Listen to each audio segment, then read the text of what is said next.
very aware of the pitfalls of success.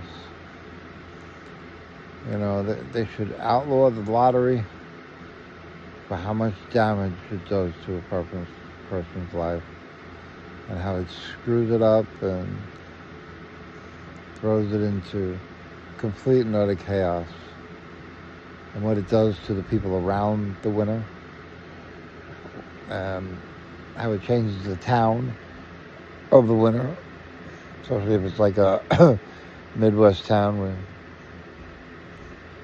millions of dollars are unheard of. And there's devils trying to shut me up. You can hear it. You can hear it in my voice. I'm building my throat. It's just,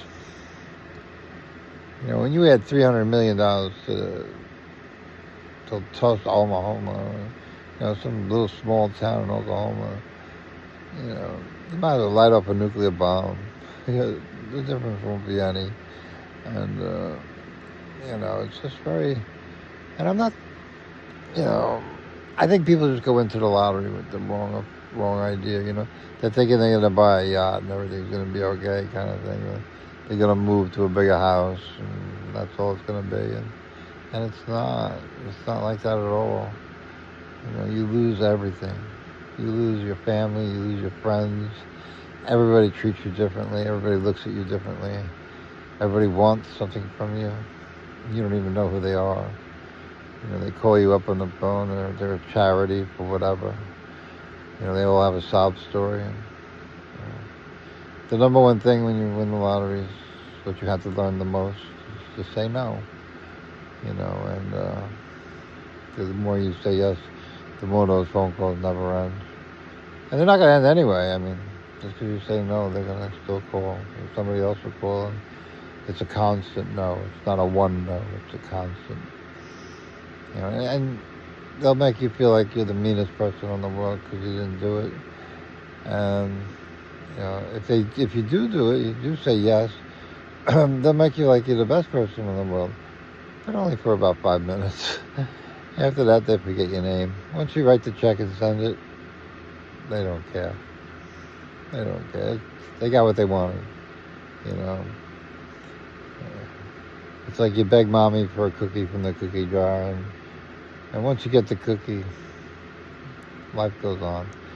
So, and you're the cookie. Your money's the cookie. So you're the cookie jar. So, it's just, I understand the pitfalls of success. And believe me, Jesus, I blow lottery pitfalls. Oh my God, through the roof. It's like, don't even begin. But that's why I got this and nobody else does. And that's why the devil's trying to shut me up. Because he knows I can handle it. And that's why I got this job, because I can handle it. This is the only job I ever wanted. This is the only job I've been applying for. And this is the job I got. I don't need no government job. What government would I work for,